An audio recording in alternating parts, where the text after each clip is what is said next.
नमस्कार, IND special में आपका स्वागत है। मैं हूं मनोज सैनी। इमरजेंसी में हड़ताल, इमरजेंसी है इन दिनों। मध्य प्रदेश, देश में सभी जगह कोविड से लोग परेशान हैं। लोग इस इंतजार में हैं कि उनको उपचार मिल जाए, लेकिन डॉक्टर ही नहीं होंगे तो उपचार कैसे मिलेगा। मध्य प्रदेश की जूडा हड़ताल पर चले गए, कई मांगों पर अपनी बात रख रहे हैं और करीब 5 ऐसी मांगे हैं जिनमें वो चाहते हैं कि उनकी मांगे पूरी की जाए।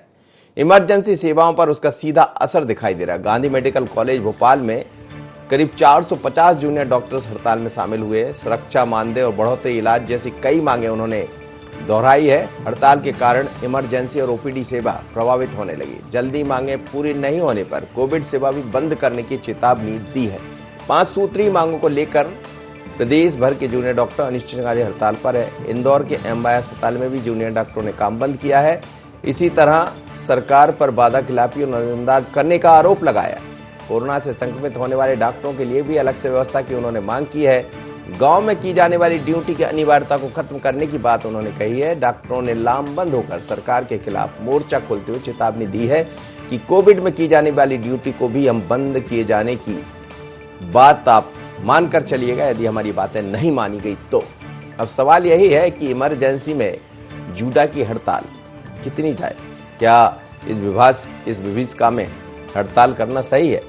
लेकिन उनकी अपनी मांगे हैं, पर यह कैसे हो पाएगा कि आप गांव में जाए नहीं, सिर्फ शहर में रहें। पर क्या कहना है डॉक्टरों का जरा सुन लेते हैं पहले, और फिर इस पर चिकित्सा शिक्षा मंत्री विश्वास सारंग ने क्या कहा वो भी सुनेंगे। पहले डॉक्टरों की बात सुन लीजिए।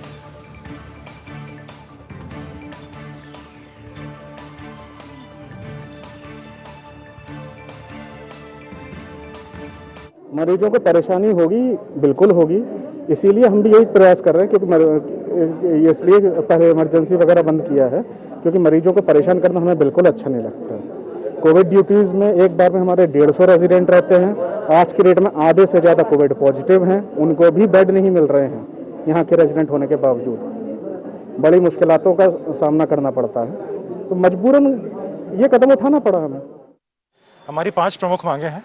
पहली मांग हमारी ये है कि हमारे डॉक्टर्स की जो सिक्योरिटी है वो हमें नहीं दी जा रही है। आए दिन हम देखते हैं कि डॉक्टर के साथ मारपीट होती है, गाली गलौच होता है, और सरकार इस पर बिल्कुल चुप्पी साधे हुई है। किसी भी तरह की कोई सिक्योरिटी हमको नहीं मिलती है।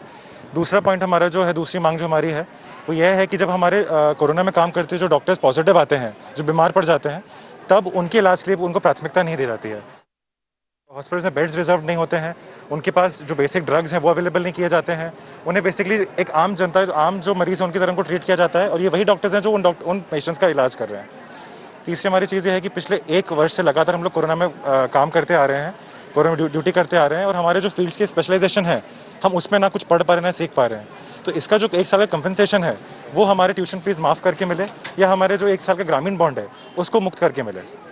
और लास्ट में ये कि कई सारे राज्यों ने, जैसे कि बिहार हो गया, गुजरात हो गया, महाराष्ट्र, कर्नाटक हो गए, इन राज्यों की सरकारों ने अपने डॉक्टर्स के लिए उन्होंने कई सारी योजनाएं निकाली। जैसे किसी राज्य ने स्टाइपेंड बढ़ा दिया है, किसी ने बॉन्ड रिलीफ कर दिया है, तो किसी ने डॉक्टर्स को प्राथमिकता दी है गवर्नमेंट जॉब्स के लिए।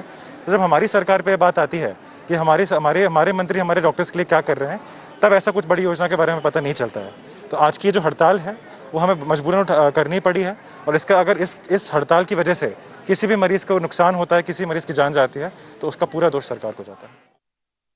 हड़ताल कर रहा है, इसको लेकर सर कोई दिशा निर्देश? ये बातचीत हो गई है, कोई हड़ताल पर नहीं जाएगा। सब काम पे लौट है, आ जाएंगे, कोई दिक्कत नहीं। चलिए, तो प्रदेश के मंत्री, चिकित्सा शिक्षा मंत्री कह रहे हैं कि बात हो गई है और वापस लौट आएंगे वो हड़ताल पर। मेरी बात हो गई, यानी कहीं ना कहीं कुछ बात हुई होगी। लेकिन इस वक्त हरीश पाठक जुड़ रहे हैं मेरे साथ, भोपाल जूडा के अध्यक्ष है। हरीश जी, मेरी आवाज सुन पा रहे? जी बिल्कुल बिल्कुल। जी जी, ये जो आपकी हड़ताल है, क्या यदि आपकी मांगे नहीं मानी जाती है, एक तो पहला क्या आपकी मांगे हैं, हालांकि वो देख रहा था, और क्या मांगे नहीं मानी जाती है तो क्या कोविड में भी आप हड़ताल करते रहेंगे? देखिए, सबसे पहली चीज तो ये, हमारी कोई हड़ताल करने का कोई हमें ऐसा अभी इस समय कुछ ऐसा पड़ा नहीं है। हम खुद नहीं चाहते इस हड़ताल को करना, मगर पिछले 1 साल पूरा कोविड काल में हमने कभी भी कोई भी सेवाएं बंद करने की बात तक नहीं कही। इस पूरे संक्रमण में हमने जी जान लगा के काम किया, और सबने इस चीज को देखा है कि खुद संक्रमित हो के भी कितने मन लगन से काम किया है सारे डॉक्टरों ने और सारे कोविड वॉरियर्स ने। इस चीज को देखते हुए सरकार को कुछ ना कुछ ऐसा इंसेंटिव या उनको एक सम्मान कुछ ऐसा देना चाहिए, करना चाहिए, ताकि उससे हमें भी फील प्राउड हो। और साथ ही साथ हम भी किसी के बेटे, भाई, बहन, माँ बाप ऐसे होते हैं जिनको कुछ, हम भी संक्रमण होने के रिस्क पर रहते हैं, मगर इस चीज पे कोई तवज्जो नहीं दी गई। हमने इस चीज को लेके मंत्री जी, माननीय मंत्री जी, सीएम साहब सबसे पिछले 6 महीने से गुजारिश कर रहे थे कि अगर हम में से कोई संक्रमित होता है तो उसके लिए सुविधाएं प्रोवाइड की जाए, बेड रिजर्व किए जाए। अगर हम ड्यूटी करते हैं तो ड्यूटी के समय हमें ऐसी सिक्योरिटी दी जाए जिससे फिर हमें काम करने में कोई बाधा ना आए, और साथ ही साथ हमें इस काम को करने में प्रोत्साहन मिले, उसको लेके कुछ प्रोत्साहन राशि या तो फिर कुछ अलग इंसेंटिव दिए जाए, जैसा कि अलग अलग राज्यों में दिया गया है। गुजरात, महाराष्ट्र, कर्नाटका, बिहार, यूपी, हर जगह ये चीज किया गया है, दिल्ली तक स्टेट में किया गया है। तो ये चीज अपने ही स्टेट में ऐसा क्यों हो रहा है, अपने राज्य में ऐसा क्यों हो रहा है? इस चीज को लेके हमने अप्रैल में भी बोलने की कोशिश की थी, तो उस समय सरकार ने ऐसा बोला था कि हम इस चीज पे, माननीय चिकित्सा शिक्षा मंत्री ने बोला था कि हम इस चीज पे कोई ना कोई स्टेप लेंगे, करेंगे, और बोला था अभी इस चीज को रोक दें। तो हमने भी पेशेंट हित में ये चीज एक डिसीजन लेते हुए उस समय अपने स्ट्राइक को बंद किया था। कुछ भी आगे स्टेप नहीं लिया था कि सरकार इस पे अपना धीरे धीरे करके स्टेप ले लेगी। ये एग्जैक्टली 7 अप्रैल की बात है जब ये चीजें हुई थी।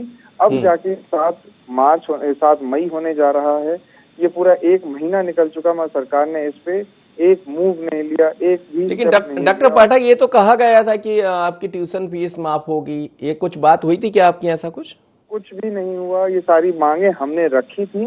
जो हम यहाँ पे पढ़ाई करने आए हैं, अपने ट्यूशन मतलब अपने जो एकेडमिक्स करने आए हैं, 3 साल का एकेडमिक्स होता है, वो बिल्कुल नहीं हुआ 3 साल का एकेडमिक्स, और हम सिर्फ कोविड ड्यूटी करते रह गए। तो हमने ये बोला, जब एकेडमिक्स ही नहीं हुआ तो फिर उस चीज की फीस किस बात की ली जा रही है? हम यहाँ जो सीखने आए वही सीखने को नहीं मिला, तो कल के दिन हम जिस स्पेशलिटी के डॉक्टर बनने आए हैं वो तो हम बन ही नहीं पाएंगे, तो मतलब क्या निकलता है? हम सिर्फ कोविड के डॉक्टर बन के रह जाएंगे जिंदगी भर के लिए। तो उस चीज पे कोई तवज्जो नहीं मिली और कोई बात नहीं हुआ।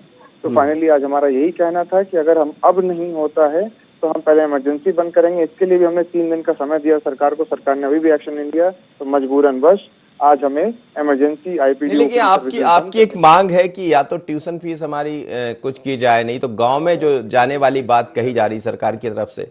लेकिन आप बताइए, आप खुद, हम जानते हैं आप इस समय बेहद अच्छा काम कर रहे हैं और आपकी बहुत जरूरत है देश के, प्रदेश के सभी मरीजों को, क्योंकि कोविड की स्थिति आपसे बेहतर कौन जानेगा। हम लोग तो कह सकते हैं आप उससे जूझ रहे हैं, पर गांव में जाने की बात पर इंकार करना ये कितना जायज है?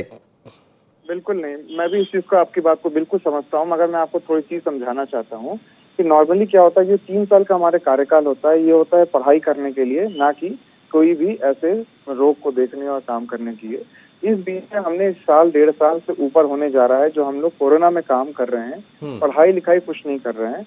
गाँव में ना जाना हमारी डिमांड नहीं है। हमें बॉन्ड जो होता है वो 1 साल यूजी का होता है, 1 साल पीजी का होता है, तो हम सिर्फ ये चाहते हैं 1 साल ग्रामीण बॉन्ड तो वैसे भी हमें जाना ही है। हम ये बस चाहते हैं कि जो 1 साल हमारा फ्री हो जाए, इसके तहत हम जाके पीजी के बाद जो हमारे कार्यकाल खत्म होगा उसके बाद जाके हम कहीं और अपनी पढ़ाई कर पाए, अगर हम फ्री रहेंगे तो, ताकि हम चीजें सीख पाए। इसका भी पब्लिक को ही लॉन्ग टर्म में फायदा होगा, क्योंकि जब हम कुछ सीखेंगे, हम स्पेशलिटी कर पाएंगे, तब तो हम आगे चल के प्रैक्टिस करके पब्लिक के हित में कुछ कर पाएंगे। चलिए, आप मेरे साथ बने रहिए और आप बने रहिएगा। आपकी कुछ बातें तो खैर जायज सी बात है कि जब सीखेंगे नहीं तो उपचार कैसे करेंगे, और हमने देखा भी है कई ऐसे मुद्दे आए हैं व्यापम जैसे, जब कई चर्चा का विषय बना और हमारे यहाँ ये सवाल भी खड़ा हुआ। बिल्कुल आप बने रहिएगा मेरे साथ डॉक्टर पाठक। और मेरे साथ इस वक्त जुड़ रहे हैं राघवेंद्र सिंह जी, वरिष्ठ पत्रकार हैं। राघवेंद्र जी, बहुत स्वागत है आपका। क्या कहें, इमरजेंसी में हड़ताल? देखिए, मैं पाठक जी की बात सुन रहा था बहुत ध्यान से। एक किताबों की बात है, अब ये कहने की बात तो है ही, शब्द है कि डॉक्टर इस धरती का भगवान होता है, भगवान का तो उसी का नंबर है। लेकिन पाठक जी की बात मैं जितनी सुन रहा था वो बहुत सेल्फ सेंटर्ड होकर बात कर रहे हैं। उनको सारी बातें खुद के लिए वो कह रहे हैं कि अगर हम ऐसा नहीं करेंगे तो ये नहीं हो पाएगा, वैसा नहीं करेंगे तो ऐसा नहीं हो पाएगा। उनसे ये पूछा जाए कि श्रीमान, इस 1.5 साल में पूरी दुनिया में किसने क्या किया है? डॉक्टर की बात छोड़िए, क्योंकि वो ये कह रहे हैं कि हम अगर फीस जमा नहीं करेंगे, क्योंकि हमें कुछ हुआ नहीं है, पढ़ाई क्या की हमने, आप बेशक फीस जमा मत करिए। मैं सारी बात को एक लाइन में से कहना चाहूँगा सैनी जी, वो ये कि प्राइवेट मेडिकल कॉलेज में कितनी फीस होती है, लाखों रुपए की फीस लगती है। अगर आप पीजी करने जाएंगे तो उसके लिए करोड़ रुपए लगेंगे आपके। मेडिकल कॉलेज जो सरकारी होते हैं वहाँ आपको सस्ती शिक्षा मिलती है, बहुत ही मुफ्त के बराबर आपको पैसे देने पड़ते हैं और आप मानवता की सेवा करने के लिए आए हैं। आप जिस तरह की बात कर रहे हैं, आपको कष्ट हो सकता है, आप परेशानी में हैं, पूरी दुनिया परेशानी में इस समय, सिर्फ डॉक्टर या पत्रकार परेशानी में नहीं है। आप इतनी बात सोचने के बाद कह रहे हैं कि हम हड़ताल पर जाएंगे। ये बात सोचने में कैसे आती है जब लोग मर रहे हैं इलाज के अभाव में, आप हड़ताल पर जाने की बात कर रहे हैं। सरकार से डिमांड करिए आप, बेशक हम सब आपके साथ हैं, क्योंकि अगर आप परेशानी में हैं तो किसी भी परेशान आदमी के साथ लोग रहेंगे, लेकिन उसके बदले में आप हड़ताल कर देंगे, ये तो इस मौके पर बड़ा अमानवीय है। भले ही डॉक्टर पाठक जी की बात कितनी भी सही हो, उनको ना तो जनता का समर्थन मिलेगा, ना मानवता के नाते उनका ये काम ठीक हो रहा है। और अगर मैं एक स्पिरिचुअल बात करूं तो भगवान भी उनको समर्थन नहीं करेगा, क्योंकि भगवान ने उनको अपना प्रतिनिधि बनाया है मरते मरीजों को बचाने के लिए। आप सिर्फ अपनी सुविधा के चक्कर में हड़ताल पर जा रहे हैं। डॉक्टर पाठक, ये कुछ सवाल हैं जो जायज से हैं और सभी जगह से ये सवाल उठेंगे, और ये ऐसा दौर है निश्चित रूप से आप लोग को, यानी कोई भी डॉक्टर हो उसको भगवान का रूप दिया जाता है, कहते भी हैं कि डॉक्टर भगवान के समान है, लेकिन कई ऐसी तस्वीरें आती हैं जो हमें परेशान करती है, दिखाते भी हैं हम, लेकिन अभी ज्यादा खबरें वो दिखा रहे हैं जिससे एक पॉजिटिव मैसेज जाए समाज के भीतर। और आप लोग तो जिम्मेदार है, युवा है अभी, और ये बात बिल्कुल सच है कि एक वर्ष में किसने क्या किया। नहीं, ठीक है, मैं आपके सारी बातों को एग्री करता हूँ और मैं सारे क्वेश्चन का एक एक करके आंसर देने को तैयार हूँ, क्योंकि मुझे पता था ये सारे क्वेश्चन उठेंगे। ये स्टेप लेने से पहले भी हमने ये सारे क्वेश्चन को दिमाग में रख के ही किया है, और मैं एक एक करके सारे क्वेश्चन का आंसर करता हूँ। सबसे पहला क्वेश्चन आपका यही था कि इस समय हड़ताल पे जाने की हमारे दिमाग में आई कैसे। तो मैं ये चीज बता दूं, हमारे पास रिटन नोटिसेज हैं जो हमने जनवरी से, इस साल की जनवरी से पीएम को ट्वीट करते हुए, पीएम को ट्वीट किया है, सीएम को लेटर दिया है, विश्वास सारंग जी को, मंत्री जी को दिया है, सीएमई को दिया है, डीएमई को दिया है, डीन को दिया है, और अभी 5वां महीना चल रहा है। अगर सरकार को हमने इतने नोटिसेस दिए हैं और उन कान पे जू तक नहीं रेंग रही है, और ये आप भी जानते हैं, हम भी जानते हैं, जो सेकेंड वेव आई है ये फरवरी और मार्च से आई है, मार्च मान के चलते ज्यादा बड़ी चीज होगी। उसके पहले वेव ऑलमोस्ट गिर चुकी थी, अभी इतनी टेंशन नहीं चल रही किसी भी राज्य और राष्ट्रीय स्तर पे भी, इसीलिए हमने ये चीज उस समय चालू की। अगर हमें करना ही होता और सेल्फ सेंटर्ड सच में हम होते तो ये पिछले साल से ही हम चालू करते कि हमें काम नहीं करना, हम क्यों करें, हम तो कोरोना संक्रमण से डरते हैं। जो आधे लोग घरों में घुसे हुए थे उस समय हम वहाँ फ्रंट लाइन पे खड़े होकर लड़ते समय भी बोल रहे थे कि हम करेंगे चाहे जैसे भी हो। उस समय पीपी किट नहीं मिल रही थी, ग्लव्स नहीं मिल रहे थे, मास्क नहीं मिल रहे थे, अपने पैसों का, अपने जेब के पैसों से खरीद के रुमाल कपड़ा बांध के अंदर जाके काम किया है। नहीं, ये आप जो कह रहे हैं उसका हम भी समर्थन करते हैं कि निश्चित रूप से यदि ऐसा नहीं हो रहा था तो उस समय आपके जज्बे को हम सलाम करते हैं, लेकिन इस समय तो लोग परेशान हैं। तो 5 महीने में एक्शन ले सकती थी सरकार, वहाँ सरकार ने कोई एक्शन नहीं लिया। अब ये तो मजबूरन वर्ग विवश होके कर रहे हैं। और ये भी बोल दूं कि कोविड की ड्यूटी आज भी हमारे सारे रेसिडेंट अंदर रह के कर रहे हैं, एक भी पेशेंट को क्षति नहीं पहुंचेगी इससे, ये मैं अपने दावे से बोल रहा हूँ, एक भी पेशेंट को क्षति नहीं पहुंचेगी, कि इतनी मानवता तो हमारे अंदर भी है, पहली चीज। दूसरी चीज, सेल्फ सेंटर्डनेस की क्या बात कर रहे हैं, ऐसे आप बता दीजिए किस मिनिस्टर का या किस ब्यूरोक्रेट का या किस भी आदमी का पर एनम जो अपना वो इंक्रीमेंट होता है किसका रोक दिया गया, इसलिए कि यहाँ पे अभी पेमेंट की दिक्कत आ रही है, सरकार के पास फंड नहीं है। इतना ही होता तो आप ये रोक के दिखाइए। लेकिन इसको पाठक जी कुछ दिन के लिए तो टाला जा सकता है, इस समय तो बहुत विकट स्थिति आप भी समझ रहे हैं, और यदि 3 दिन जैसा आप कह रहे हैं चेतावनी दी नहीं हुआ तो बहुत मुश्किल हो जाएगी लोगों की। क्या चीज का? अभी जैसा आप कह रहे हैं कि हमारी बातों को नहीं माना गया तो फिर हम कोविड से भी हड़ताल पर चले जाएंगे, और यदि ऐसी स्थिति में आप जाते हैं तो बहुत मुश्किल में पड़ जाए। जी, सेंसिटिव सरकार भी है, सरकार के अंदर भी मानवता है, तो हम तो पिछले 6 महीने से कह रहे हैं, 5वां महीना चल रहा है, 5 महीने से कह रहे हैं, सरकार को ये सही समझ में क्यों नहीं आ रही? सरकार को ऐसा लग रहा था कि हम करेंगे नहीं, इसलिए अभी तो हमने सिर्फ ये बंद किया है कि हम पेशेंट अभी नॉर्मल नॉन कोविड पेशेंट नहीं देख रहे हैं। अगर सरकार को सच में कोई चीज है तो आप एक्शन लेके खत्म कीजिए। मैं बता दूं आपको, आपकी मांगे आप मांग करिए, सिर्फ समय का खेल है, ये बात तो समय का, आपने समय गलत चुना। नहीं, हमने समय तो जनवरी में सही चुना था, समय तो कभी खत्म नहीं हुआ। कोविड हमें पता है अगले 1 साल भी चलने वाला है, और मैं आपको ये अपना भी पर्सनल नहीं बोल रहा हूँ, गुजरात, महाराष्ट्र, यूपी, बिहार, बैंगलोर, इन सब जगह पे ये सारे ऑर्डर्स निकले हैं। मैं सारे सरकारों का बोल रहा हूँ, 3-3 दिन के अंदर ऑर्डर निकले हैं, और मेरे बातों पे भरोसा नहीं है तो आप निकाल लें। नहीं, आप जब कह रहे हैं राघवन जी तुलना कर रहे हैं बाकी राज्यों से, हालांकि वहां ऐसी स्थिति निर्मित नहीं हुई, हमारे यहाँ की स्थितियां ज्यादा बेहतर, डॉक्टर भी समझ रहे होंगे, पर क्या ये समय उचित नहीं है? ये बात सच है। मेरा कहना यह है, इनको डॉक्टर साहब को इस बात पर एतराज है कि सेल्फ सेंटर्ड, यही वो मौका है जब लोगों को काम करने की जरूरत है। आर्मी के लोग काम करते हैं, मैं अपने पेशे की तारीफ नहीं कर रहा हूँ, हमारे यहाँ भी सब गड़बड़ियाँ होती है, लेकिन पत्रकार काम कर रहे हैं। इन्होंने बात कहा कि सरकारी जो कर्मचारी है उनके लिए सब चीजें मिल रही है, वहाँ सरकार किसी बात की मनाही नहीं कर रही है। इनको एक बात समझ में आनी चाहिए कि सरकार के आप रत्न हैं, जो मेडिकल कॉलेज के स्टूडेंट हैं, ये हमारे समाज के हीरे हैं जी। लेकिन समाज के ये हीरे अगर समाज को इस विकट मौके पर इन तमाम चीजों, जब आप संकट में हैं, जब कर्ण का पहिया रथ का पहिया धंसा हुआ है, उस समय आप शर्तें लगा रहे हैं। ये काम तो ऐसा है कि हम इस समय तो काम करेंगे, सरकार से हम बाद में निपटेंगे, क्योंकि सरकार का हमारा मामला है। अभी तो मानवता खतरे में है। इस कठिन मौके पर अगर आप सेवा कर इस तरह की शर्तें लगाएंगे तो मुझे लगता है सैनी जी, पाठक जी और इनकी पूरी जो टीम है वो खलनायक बन जाएगी, विलन बनेगी। ये बात बिल्कुल सच है, ये बात बिल्कुल सच है। सर आप बने रहिए। दिनेश गुप्ता जी मेरे साथ जुड़ गए, वरिष्ठ पत्रकार हैं। दिनेश जी बहुत स्वागत है आपका। इमरजेंसी में हड़ताल पर हैं डॉक्टर, और डॉक्टर ये कह रहे हैं कि हमने 1 महीने पहले भी मुलाकात की थी, हमें कई तरह के वादे किए गए, ये समय तो नहीं है हड़ताल का। डॉक्टर पाठक भी मेरे साथ जुड़े हैं, जूडा के अध्यक्ष। देखिए मनोज जी, मेडिकल सर्विसेज हमेशा इमरजेंसी पर रहती हैं। आप मध्य प्रदेश में देखेंगे या देश के दूसरे राज्यों में भी देखेंगे, जो हेल्थ सर्विस पर जिस तरह से सरकार को ध्यान देना चाहिए, चाहे एम्प्लॉइज के जो वेतन हो, डॉक्टरों के वेतन भत्ते हो या इंफ्रास्ट्रक्चर, ये कभी प्रायोरिटी पर नहीं रहा है। आप देखिए कि जो दूसरे आप सर्विसेज देखेंगे, चाहे प्रोफेसर वगैरह देखेंगे, उनमें कई जगह आप देखना डॉक्टर की सैलरी कम होगी, उनकी प्रोफेसर वगैरह की ज्यादा होगी।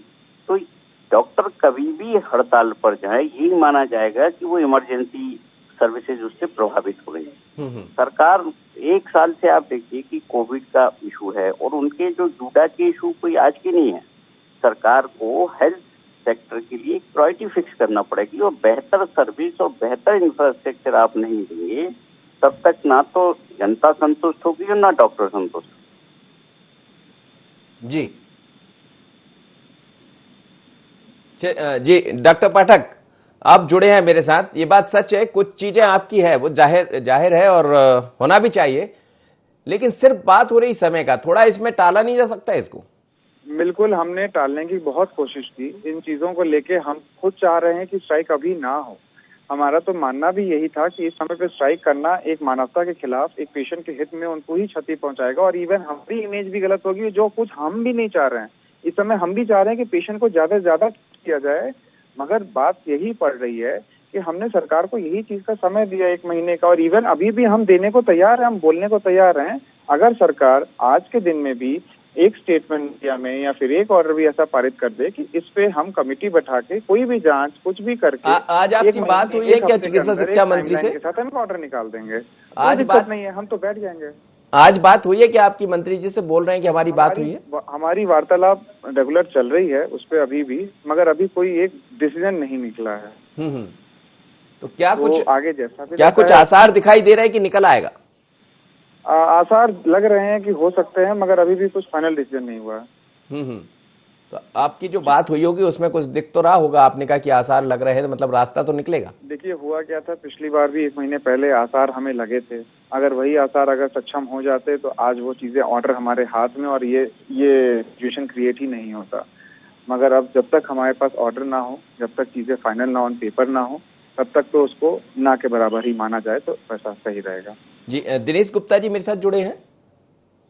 बिल्कुल बिल्कुल सर आपकी आवाज थोड़ी हुई थी, आप अपनी बात पूरी कीजिएगा, और आपने सुन भी लिया होगा डॉक्टर पाठक को। नहीं, मैंने आपको बताया कि जो भी मांग है, सरकार ने भी 1 महीने पहले कहा था, तो निश्चित तौर पे हम 1 महीने से लगातार पैंडेमिक की स्थिति में हैं, लेकिन जो है एक प्रशासनिक कामकाज अपनी जगह चलता है, और मेडिकल सर्विसेज जो फील्ड स्टाफ है वो अपनी जगह काम करता है। तो सरकार को कोई ना कोई जो है प्राथमिकता तय तो करनी ही पड़ेगी कि हमें जो है इनका किस किस टाइम लिमिट में इश्यूज सॉल्व करना है। यदि आप जो है आपको लगता है जिन इश्यूज को हम सरकार एड्रेस कर सकती है या जिन पर कोई ऑर्डर निकाल सकती है तो निकाल देना चाहिए, जिनमें कोई बहुत ज्यादा फाइनेंशियल बर्डन नहीं है। यदि जो फाइनेंशियल बर्डन वाले हैं तो उसको एक बार बातचीत कर लें, अदर स्टेट में क्या स्थितियां हैं, वो सारी चीजें समझने की है। कोई ना कोई जब तक आप कोई कमेटी या कुछ बनाएंगे नहीं तो ये समस्या बनी रहेगी। समस्या को ज्यादा दिन पेंडिंग रखने से कोई फायदा तो है नहीं। देखिए क्या होता है कि अधूरे मन से आप किसी से यदि कुछ कराएंगे, यदि लोगों को लगेगा कि हमारी जो है सरकार सुनवाई नहीं कर रही है, तो सबका मनोबल टूटता है। आप देखिए मेडिकल फील्ड की पढ़ाई भी कोई इतना आसान नहीं है, इतना काम आसान नहीं है। आप देखिए कितनी महंगी फीस है, फीस बढ़ाने के लिए तो सरकार तुरंत तैयार हो जाती है कॉलेजों के लिए। लेकिन आप जो डॉक्टरों की सर्विसेज की जब बात आती है, उनके लिए जो है बेटर इन्वायरमेंट हो, सैलरी वेजेस ठीक हो, सिस्टम ठीक हो और सुविधाएं ठीक हो, तो फिर कोई दिक्कत ही नहीं है। आप देखते हैं जरा कुछ बिगड़ता है, पेशेंट के साथ कुछ हो जाता है तो कौन झेलता है? डॉक्टर ही फील्ड में झेलते हैं। आप इंदौर की घटनाएं आप देखिए सामने, इंदौर में क्या हुआ, कलेक्टर जिस तरह से डॉक्टरों के साथ व्यवहार कर रहे हैं, वो भी कोई शोभनीय बात नहीं है।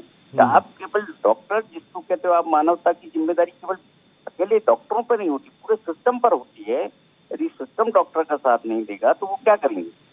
जी राघवेंद्र जी, ये है, कुछ बिंदु तो ऐसे हैं जो डॉक्टर की तरफ से भी सामने आते हैं। कहीं ना कहीं चूंकि हमने कभी समझे ही नहीं, शिक्षा और स्वास्थ्य की हम बात करते रहे लेकिन स्थितियां वैसी हो नहीं पाई जैसा हम चाहते हैं।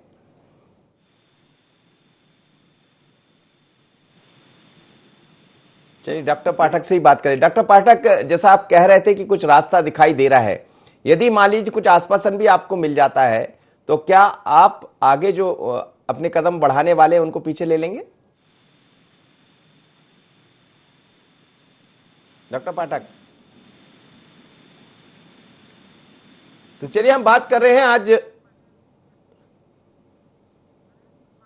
चलिए नरेंद्र शिवाजी पटेल जुड़ रहे हैं मेरे साथ, भारतीय जनता पार्टी के मीडिया पैनलिस्ट हैं। और नरेंद्र शिवाजी पटेल साहब हड़ताल पर हैं डॉक्टर इमरजेंसी में। वो कह रहे हैं कि आप लोग वादे करते हैं लेकिन वादा खिलाफी कर जाते हैं।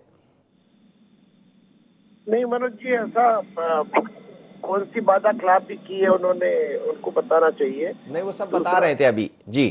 क्या क्या मैं सुन नहीं पाया थोड़ा। नहीं, उनका यही कहना है कि हमें गांव में जो पहुंचाने की बात है वो ठीक है, हम उसकी जगह है, लेकिन हमें यदि जो हम ड्यूटी कर रहे हैं, हमें सामान्य व्यक्ति की तरह इलाज मिल जाता, हमें पहले ना तो पीपी किट मिले ना कोई सामान मिला, बीते 1 साल तक हम ऐसे ही सेवा देते रहे। और जिस काम के लिए हम लोग आए हैं, यदि पढ़ेंगे नहीं तो डॉक्टर कैसे बनेंगे? ना बिल्कुल देखिए मनोज जी, निश्चित रूप से अभी की जो वर्तमान परिस्थितियां हैं ये बहुत संकट की घड़ी है, बड़ी विकराल स्थिति इस समय बीमारी की बनी हुई है। तो निश्चित रूप से ऐसे में जो डॉक्टर, जिनको हम भी कहते हैं, आप भी कहते हैं और सारे समाज भी उनको भगवान के रूप में मानता है, तो निश्चित रूप से उनकी समस्याओं में भगवान कह के ये नहीं है कि उनकी समस्याओं पर ध्यान ना दिया जाए। निश्चित रूप से उनकी जो भी समस्या है उस पर सरकार विचार करेगी सहानुभूति पूर्वक। लेकिन ये अक्सर ऐसा है कि इस समय पर अपने अधिकारों की मांग करने से अधिक अपने कर्तव्यों पर ध्यान देने का समय है। और जब समय आएगा अपने अधिकार मांगने की तो अवश्य मांगना चाहिए। लेकिन जहाँ तक मैं समझता हूँ सरकार ने भरपूर प्रबंध किए हैं इस कोविड काल में भी। जो फ्रंटलाइन वर्कर्स हैं जिसमें डॉक्टर्स भी शामिल हैं, तो निश्चित रूप से अब डॉक्टर्स की दूसरी तस्वीरें भी सामने आई। इंदौर में 2 डॉक्टरों ने सिर्फ इसलिए, खैर वो अलग मुद्दा है, मैं उस पर नहीं जाऊंगा क्योंकि बात दूसरी तरफ चली जाएगी। डॉक्टर पाठक मेरे साथ जुड़ गए। डॉक्टर पाठक, क्या जैसा आपने कहा, भारतीय जनता पार्टी के नेता भी मेरे साथ जुड़े, वो कह रहे हैं कि सरकार सब पर विचार कर रही है और ऐसा कुछ नहीं होगा जिससे आपका नुकसान हो।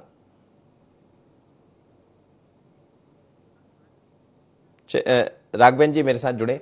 राघवेंद्र जी, कुछ मांगे ऐसी है, जब हम स्वास्थ्य और शिक्षा की बात करते हैं तो आज भी वहीं पहुंच जाते हैं। इस पर कभी ध्यान तो दिया गया, लेकिन जो स्थितियां हो जाना चाहिए था, आज भी हम परेशान हैं उन चीजों को लेकर। तो डॉक्टर्स की अपनी मांगे कुछ जगह मानी जा सकती है, लेकिन ये समय गलत है। बिल्कुल आप सही कह रहे हैं और मैं भी यही कहूंगा।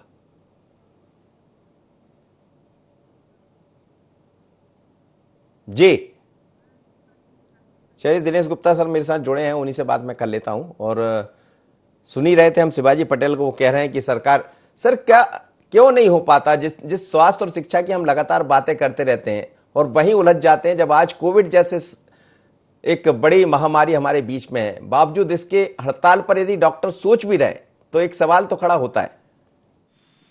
देखिए मनोज जी, जब सरकार प्राइवेटाइजेशन की तरफ जा रही हो, तो चाहे एजुकेशन सेक्टर हो या हेल्थ सेक्टर है जी, तो वो अपने आप को विड्रॉ करेगी, तभी ये सेक्टर डेवलप होते हैं। कहीं ना कहीं आप देखिए कि निजी क्षेत्रों ने इस पूरे जो है सेक्टर को, एजुकेशन का हो या हेल्थ का हो, सरकारी सिस्टम का भट्टा बिठा दिया है।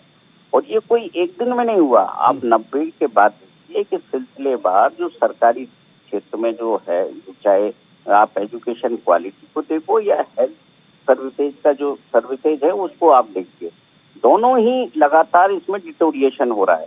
और सरकार नहीं चाहती, वो भले ही रोना रोती रहती है कि हमारे पास डॉक्टर नहीं है, लोग नहीं मिल रहे हमारे पास, क्योंकि सरकार यदि अच्छे वेजेस देगी तो निश्चित तौर पर डॉक्टर सरकार में काम करना चालू करेंगे, सरकार में ही काम करेंगे, वो प्राइवेट सेक्टर में खुशी से नहीं जाते हैं वो, क्योंकि वो उन्होंने इतना, और ये डॉक्टरी की पढ़ाई एक ऐसी पढ़ाई है केवल 5 साल में खत्म नहीं होती है, उन्हें पूरे लाइफ अपने आप को अपडेट करना पड़ता है, अपने आप को चेंजेस के साथ अपने आप को बदलना पड़ता है। तो ये निरंतर चलने वाली प्रक्रिया है।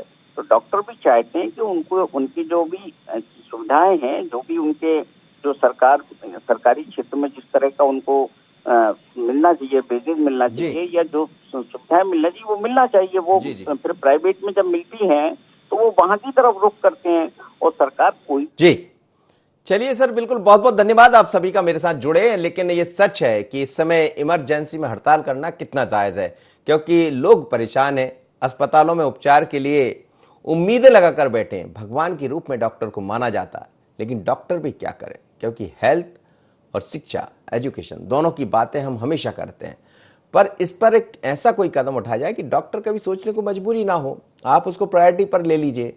जो दूसरे अदर्स अफसर हैं उनकी सैलरियां तो नहीं रुकती, तो उसकी तरफ क्यों ध्यान नहीं दिया जाता? डॉक्टर को आप चमका देते हैं, हड़का देते हैं, तो सवाल खड़े होते हैं। लेकिन जूनियर डॉक्टर हैं और लगातार मांगे ऐसे दौर में होती रही जब सवालों के घेरे में आए। फिर एक बार समय गलत है, तो इस समय के ऊपर कहीं ना कहीं डॉक्टरों को सोचना पड़ेगा, जूनियर डॉक्टरों को। हालांकि सरकार ये कह रही है कि कहीं कोई कमी नहीं रहने दी जाएगी, तो हम तो यही चाहेंगे 2 कदम आप चलिए, 2 कदम सरकार चले और जो इमरजेंसी में हड़ताल है वो रुक जाए। इतना ही, मुझे दीजिए इजाजत, बने रहिए ND24 पर।